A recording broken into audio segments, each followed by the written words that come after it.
Was the worst year for a lot of us for our mental as well as physical health.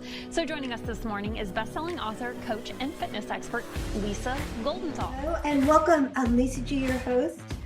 You're at the top of your game, yet the game is changing faster than ever. Strategies that got you here aren't the ones that'll keep you here. The pressure is relentless, and the fear of obsolescence looms large. That's why I'm here. Welcome to the new podcast series, Disrupted: How to Be Gritty and Unlock Performance. This is your chance where I sit down with today's tops in business, mindset, wellness, and success to help you master disruption and thrive. Thanks for coming, and I'll see you soon.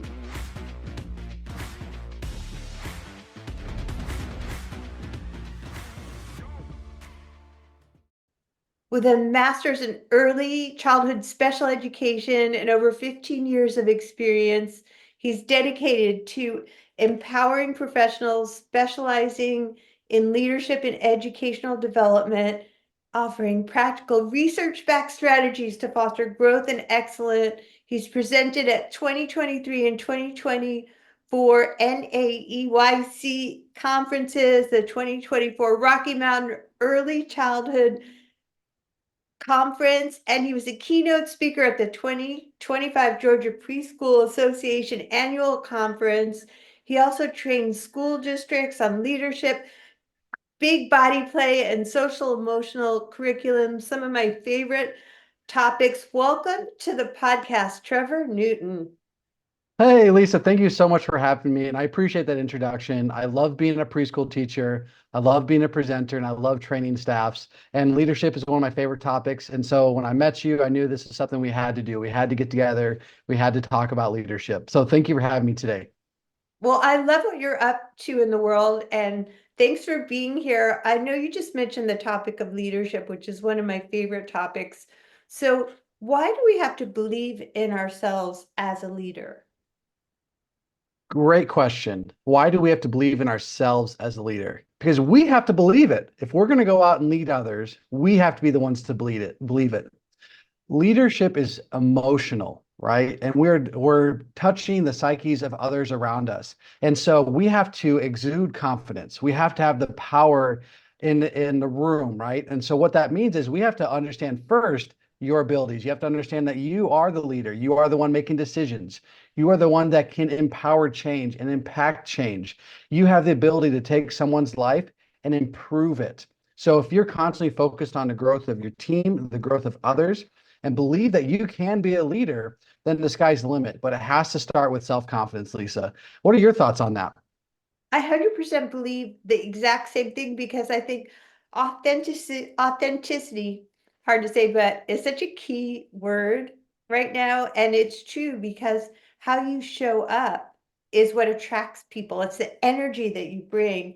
So you can't really fake it till you make it, although that helps. I think when you're authentically confident, when you authentically believe in yourself, then others can trust you more and believe in you. So I think you have to be the real deal. You have to believe in yourself. And I know that's not easy to do. So do you have any tips that you help people when, let's say they want to grow their staff or their team? How do they start first with believing in Yeah, I love that. I love, hey, so like I want to do this. I want to be in that position. I want to be the person. Let me be that person, right? So I want to be very clear that oftentimes the loudest person in the room is the one some people look at and go, that guy must be, or that gal must be the leader. That's not the case. This has nothing to do with being an extrovert or an introvert or ambivert. That doesn't matter as much. It's your belief and your abilities, right? It's your willingness to help others. I believe in servant leadership. So in order to do that, you need to start with, what can I offer people? What is the value I can offer people? And so when I approach a leadership situation, I'm wondering to myself, how can I help these individuals get better? How can I provide them skills? And then I'm looking for a willingness. Do these people look like they want to improve? Do they want to be a better version of themselves? And if I'm seeing any of this, right, I'm stepping in. I'm saying, hey, I've got some ideas. I know this path you're on. I'm along this path with you. Let me show you some things that have helped me. In many ways, I'm not the best in the room. I'm just a little bit further down the path. And so I'm willing to provide advice and offer tips and strategies and even some encouragement to those behind me because I know that there's enough room at the top for all of us. So I want to see everyone improve and everyone get better. So my suggestion would be approach leadership from a place of service. And if we can do that, then everyone grows and the capacity of your entire team improves, which means the product or the people, or even in my case, the children we're serving have a better experience. I love that too, because everything that we've been talking about so far is authentically believing in yourself and skilling up. Seems like it's so important to believe in yourself. Figuring out how you can serve is another thing where you're showing up authentically, you're believing in yourself, and that way people are buying in. They want to hear what you have to say, and that way you can grow your team. Do you have any other suggestions on how we can grow teams and build? I want to start for a second with authenticity because I think while it is a buzzword, right? We know this and we know what authenticity means, like be real, be yourself, right? I Right. think at the core of that in the workplace and on teams, it's about professionalism. And so professionalism means different things and different sectors. However, ultimately it's how you present yourself. It's the standard you keep for yourself and then in turn keep for others. And so it is the ultimate leading by example because you need to be able to show others that you're going to walk that line and you expect others to walk that line with you. So when it comes to difficult moments, your staff is going to fall, or your teams or the people you're coaching are going to fall back to the examples you're leading. So Yeah. if you're leading with a high level professionalism, chances are that's going to be their standard your clients, your coaches, or rather your students are going to try to keep. However, if on a random Wednesday or Tuesday, or you come in daily and your morale is low, you have profanity, you don't keep yourself to a high standard, you're not taking care of yourself, you don't care about others, you only care about yourself. People see that. So then at that point, your words don't matter, right? So Yeah. it is leading through example and keeping yourself with a high level professionalism. So what I believe leaders should do is they should come daily ready to improve and not just others, improve themselves because we want to model a growth mindset. And so professionalism ties right into that growth mindset. We're improving. And so since we're focused on improving, we're encouraging our team through example to focus on improvement within themselves. And we can be there to offer advice and guidance. I really believe that too. I really feel like it's not just being authentically you and believing in yourself, it's congruency. It's like how you do one thing is how you do everything. So you're showing up, you're suiting up, you're taking care of yourself, because I feel like there's a huge problem right now, not only in mental health, but with disengaged employees, quiet quitting, and people are looking to leadership to solve this crisis. So by leading yourself first, something I believe in strongly, how can we then, when we're showing up professionally, believing in ourselves, skilling up, how can we build better relationships? Great question, right? And I like how you absolutely acknowledge the elephant in a lot of rooms is that people are silently going, yeah, I'm kind of here. I'm here, I'm getting a job, my family's taken care of, right? I'm doing okay. But they're not improving, they're not growing. So it's really important that we try to build real relationships. Now, anytime the word relationships comes across the plate, people get a little fuzzy. It has to be a professional relationship, one built on common goals, common interest that remains professional in the workplace, in the personal life. It is a professional relationship built on growth and improvement. So where does that start? If we're believing this model of servant leadership, we have to go down, or that's not a way to put it. We have to bring ourselves eye to eye with the people we're working with and understand their beliefs, try to understand their goals, and their aspirations and help them improve, right? And make a plan with them to help them grow professionally. So we want to have a plan where your staff feel, or your people coaching feel empowered. They feel like they have stake in the game. They feel like they're showing up at work because while the mission of the company or the mission of the school is advancing, they're also advancing personally. So they feel like they show up motivated, ready to work, ready to go, because they know at the end of the day, this work is going to help them improve. And so for like an environment like a school setting, for example, that's a good thing, right? We want that growth to occur, even if it means them advancing out of my classroom or out of the school to a higher level career. That's great because we're okay. We have set the foundation for other folks to come on in. So instead of holding on to people, holding on to clients, holding on to students and our staff and not letting them go because we have to have this person, we're focused on their growth and their advancement, regardless of their outcome. But the goal is to get them to improve personally and professionally.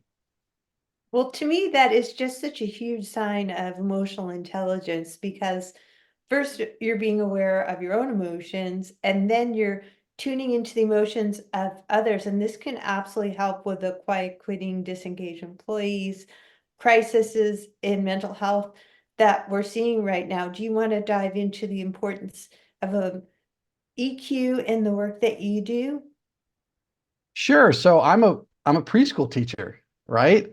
I'm also serve as a educational speaker and a trainer to different school districts. So within my own classroom, I have to understand the emotions, the biases, the and I would even say the abilities of the staff that are on my team, right? And then we have to create a plan for it to help them improve. Now, every day, our product, if you will, is to help children learn their growth. So we have to meet each other every single day. So something I do that I think is really critical is we have a stand-up meeting every single morning. So our children arrive at 8:05, at 8 o'clock on the dot. We're all standing together looking at each other.